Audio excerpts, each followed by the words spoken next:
Hello दोस्तों, स्वागत है आपका आपके अपने YouTube चैनल दिसार जीकेजीएस क्लासेस में। दोस्तों, आप सब लोग कैसे हैं? उम्मीद करते हैं आप सब लोग अच्छे होंगे, स्वस्थ होंगे, मस्त होंगे और अपनी तैयारी बेहतरीन तरीके से आप सभी कर रहे होंगे। दोस्तों, हम आपको आरआरबी एनटीपीसी अंडर ग्रेजुएट के आंसर की का सॉल्यूशन करवा रहे हैं, जिसमें दोस्तों आज हम आपको 21 अगस्त को सेकेंड शिफ्ट में पूछे गए जीके के सारे क्वेश्चन करवाने वाले हैं। इसके पहले हमने आपको 21 अगस्त के फर्स्ट से शिफ्ट तक के सारे क्वेश्चन करवा दिए हैं और सभी की प्लेलिस्ट भी हमने आपके लिए बना दी है। आपने अगर वीडियो नहीं देखा है तो प्लेलिस्ट में जाके आप सारे वीडियो देख सकते हैं। और दोस्तों, वीडियो अच्छा लगे वीडियो को लाइक कर दीजिएगा, शेयर कर दीजिएगा, कमेंट कर दीजिएगा। चैनल पे नए हैं चैनल को सब्सक्राइब कर लीजिएगा, बेल आइकन को प्रेस कर दीजिएगा। जितने भी ALP technician, group D, NTPC के स्टूडेंट है, इस वीडियो को जरूर दिखेगा। यहाँ से आपको डायरेक्टली क्वेश्चन एग्जाम में देखने को मिल सकते हैं। दोस्तों, हमसे जुड़ने के लिए और क्लास के अपडेट के लिए आप हमारा टेलीग्राम चैनल ज्वाइन कर सकते हैं। टेलीग्राम चैनल का लिंक मैंने डिस्क्रिप्शन बॉक्स में आपको दे दिया है। चलिए दोस्तों, देर न करते हुए स्टार्ट करते हैं आज का अपना सेशन। उच्च उपज वाले बीजों पर राष्ट्रीय mission, national mission on high yielding seed का उद्देश्य क्या है? दोस्तों, उच्च उपज वाले बीजों पर राष्ट्रीय मिशन का उद्देश्य है उच्च गुणवत्ता वाले बीजों का उत्पादन बढ़ाना। तो सी इसका करेक्ट आंसर हो जाएगा। देखते हैं अगला क्वेश्चन।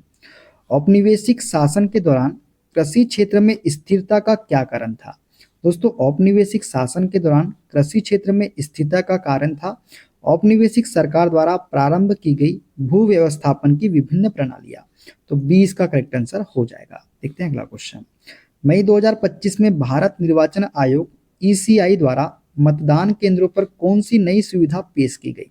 तो मोबाइल फोन डिपॉजिट सुविधा जो है ये शुरू की गई मई 2025 में भारत निर्वाचन आयोग के द्वारा। देखते हैं अगला क्वेश्चन। भारतीय संविधान अनुच्छेद 131 के अनुसार निम्न में से क्या सर्वोच्च न्यायालय के मूल क्षेत्राधिकार के अंतर्गत आता है? दोस्तों, अनुच्छेद 131 के अनुसार जो है राज्यों के बीच या राज्य और संघ के बीच विवाद जो है ये सर्वोच्च न्यायालय के मूल क्षेत्राधिकार के अंतर्गत आता है। देखते हैं अगला क्वेश्चन। अम्लीय वर्षा मुख्यतः वायुमंडल में किन दो गैसों की उपस्थिति के कारण होती है? दोस्तों, अम्लीय वर्षा जो है ये वायुमंडल में उपस्थित सल्फर डाइऑक्साइड और नाइट्रोजन ऑक्साइड की उपस्थिति के कारण होती है। देखते हैं अगला क्वेश्चन। स्वतंत्रता के समय भारत में निम्न में से कौन सा उद्योग परिचालित था? दोस्तों, स्वतंत्रता के समय भारत में लौह और इस्पात उद्योग जो है ये परिचालित था। तो ए इसका करेक्ट आंसर हो जाएगा। देखते हैं अगला क्वेश्चन। कंट्रोल पैनल में कौन सा विकल्प यूजर को एमएस विंडोज में हार्डवेयर डिवाइस को ऐड करने अथवा रिमूव करने की सुविधा देता है? तो डिवाइस मैनेजर जो है दोस्तों ये यूजर को एमएस विंडोज में हार्डवेयर डिवाइस को ऐड करने अथवा रिमूव करने की सुविधा देता है। देखते हैं अगला क्वेश्चन। कौन सा नियम सूर्य और अन्य तारों सहित कृष्णिकाओं के वर्णों को उनके तापमान के संदर्भ में समझाता है? तो वीन का विस्थापन नियम। कौन सा नियम? वीन का विस्थापन नियम जो है ये अन्य तारों सहित सूर्य और अन्य तारों सहित कृष्णिकाओं के वर्णों को उनके तापमान के संदर्भ में समझाता है। तो वीन का विस्थापन नियम इसका करेक्ट आंसर हो जाएगा। देखते हैं अगला क्वेश्चन। वर्ष 2025 में गुड फ्राइडे किस दिन मनाया गया? दोस्तों, गुड फ्राइडे जो है ये 18 अप्रैल को मनाया गया वर्ष 2025 में। देखते हैं अगला क्वेश्चन। निम्नलिखित विटामिनों पर विचार कीजिए। Vitamin D, vitamin B12, vitamin के और विटामिन सी, इनमें से कौन से विटामिन जल में विलय है? तो विटामिन बी और सी जो होते हैं दोस्तों ये जल में विलय होते हैं।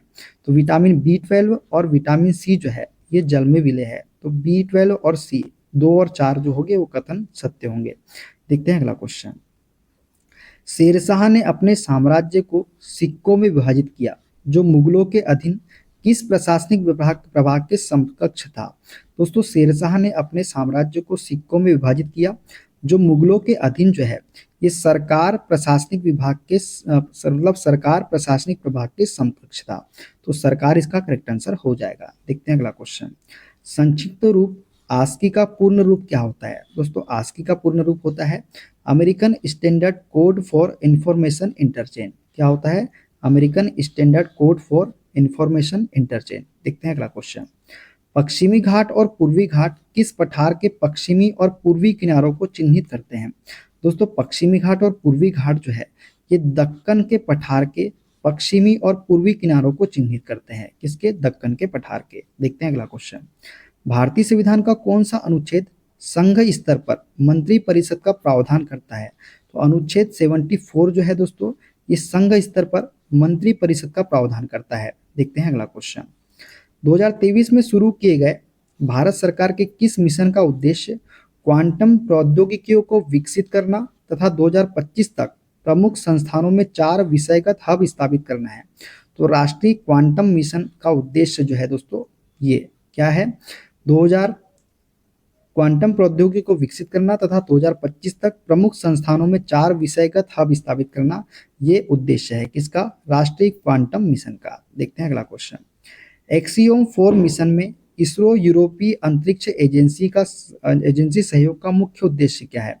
तो सूक्ष्म गुरुत्व आधारित वैज्ञानिक प्रयोग करना इसका मुख्य उद्देश्य है। देखते हैं अगला क्वेश्चन। भारत के मुख्य चुनाव आयुक्त के कार्यकाल और स्वतंत्रता के संबंध में निम्न में से कौन सा कथन सत्य है? तो अन्य चुनाव आयुक्तों को केवल सीईसी ही हटा सकता है, सरकार नहीं। ये जो है कथन सत्य है। देखते हैं अगला क्वेश्चन। निम्नलिखित में से किस संगठन ने फरवरी 2025 में अंतरिक्ष में पादपों की वृद्धि का अध्ययन करने के लिए क्रॉप्स प्रयोग किया? तो ये किया Indian space research organisation, ISRO ने। किसने? इसरो ने। देखते हैं अगला क्वेश्चन। पाकिस्तान का कौन सा प्रांत जो अपने समृद्ध संसाधनों लेकिन निम्न विकास के लिए जाना जाता है, जिसमें लंबे समय से पृथकतावादी आंदोलन और अधिक स्वायत्तता या स्वतंत्रता की मांगे होती रही है? तो ये है हमारा बलूचिस्तान। कौन सा? बलूचिस्तान इसका करेक्ट आंसर हो जाएगा। देखते हैं अगला क्वेश्चन। सोफी एल्महर्स्ट की किस पुस्तक को वर्ष 2025 में Nero book of the year पुरस्कार से सम्मानित किया गया? दोस्तों, सोफी एल्महर्स्ट की पुस्तक जो थी, ये थी मॉरिस एंड मार्लिन।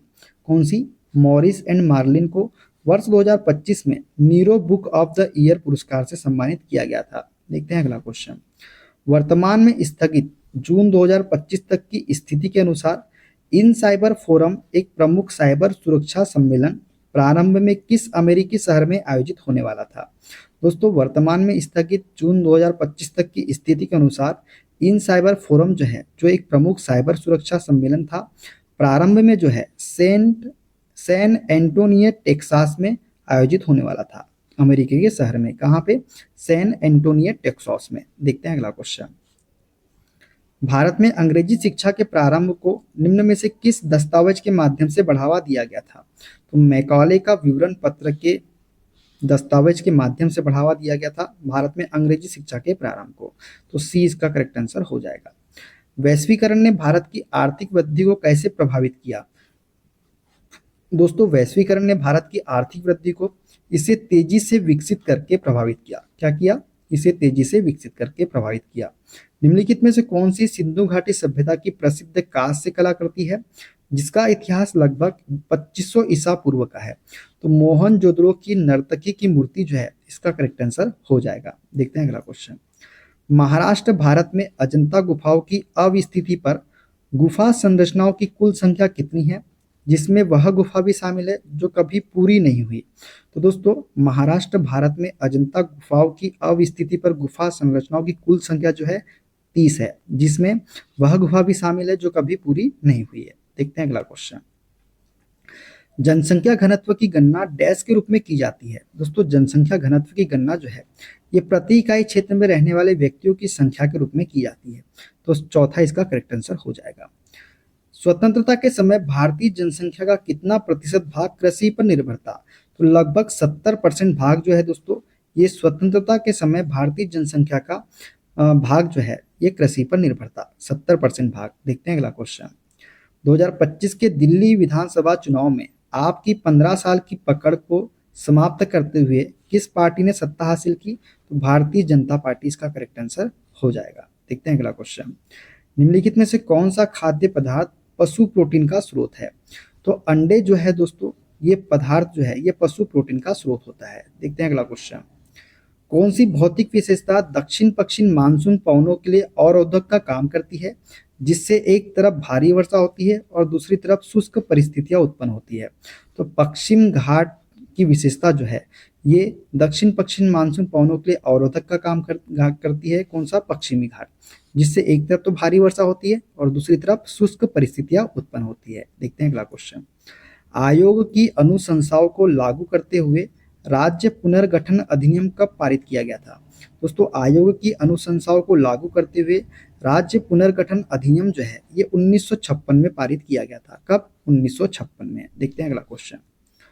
किस मंत्रालय ने भारत की साइबर अपराध से निपटने की क्षमताओं को बढ़ावा देने के लिए 19 मई 2025 को E0 FIR नामक एक प्रौद्योगिकी संचालित पहल प्रारंभ की?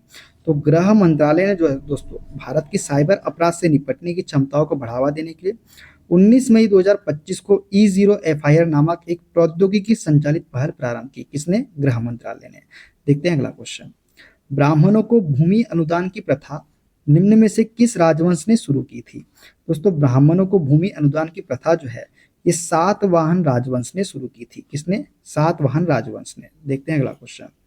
भारत के कौन से द्वीप समूह मलक्का जलडमरू मध्य के निकट स्थित होने के कारण सामरिक दृष्टि से महत्वपूर्ण है? तो अंडमान एवं निकोबार द्वीप समूह जो है दोस्तों ये भारत के द्वीप समूह है जो मलक्का जलडमरू मध्य के निकट स्थित होने के कारण सामरिक दृष्टि से महत्वपूर्ण है। देखते हैं अगला क्वेश्चन। कलकत्ता के हिंदू कॉलेज के शिक्षक हेनरी विवियन डेरोजियो ने क्रांतिकारी विचारों को बढ़ावा दिया और अपने विद्यार्थियों को सभी प्राधिकारियों पर सवाल उठाने के लिए प्रोत्साहित किया। इस आंदोलन को किस नाम से जाना गया? तो यंग बंगाल आंदोलन के नाम से जाना गया इस आंदोलन को। कौन से? यंग बंगाल आंदोलन। देखते हैं अगला क्वेश्चन। 2025 एशियाई एथलेटिक्स चैंपियनशिप में किस भारतीय एथलीट ने पुरुषों की 5000 मीटर और 10,000 मीटर दोनों स्पर्धाओं में स्वर्ण पदक जीता है? तो गुलवीर सिंह जो है दोस्तों इन्होंने 2025 एशियाई एथलेटिक्स चैंपियनशिप में 5000 मीटर और 10,000 मीटर दोनों स्पर्धाओं में स्वर्ण पदक जीता। कौन? गुलवीर सिंह। देखते हैं अगला क्वेश्चन। किस वर्ष भारतीय सिविल सेवा को आधिकारिक तौर पर भारतीय प्रशासनिक सेवा द्वारा प्रतिस्थापित किया गया था? तो 1947 में जो है दोस्तों भारतीय सिविल सेवा को आधिकारिक तौर पर भारतीय प्रशासनिक सेवा द्वारा प्रतिस्थापित किया गया था। देखते हैं अगला क्वेश्चन। नीट पीजी 2025 परीक्षा फॉर्मेट के संबंध में सर्वोच्च न्यायालय का निर्देश क्या था? तो परीक्षा एक ही पाली में आयोजित करना ये जो है सर्वोच्च न्यायालय का निर्देश था नीट पीजी 2025 परीक्षा फॉर्मेट के संबंध में। देखते हैं अगला क्वेश्चन। निम्नलिखित में से किस संशोधन ने शिक्षा को समवर्ती सूची का एक विषय बना दिया? तो 42वां संशोधन जो था दोस्तों इसने शिक्षा को समवर्ती सूची का एक विषय बना दिया था। तो सी इसका करेक्ट आंसर हो जाएगा। देखते हैं अगला क्वेश्चन।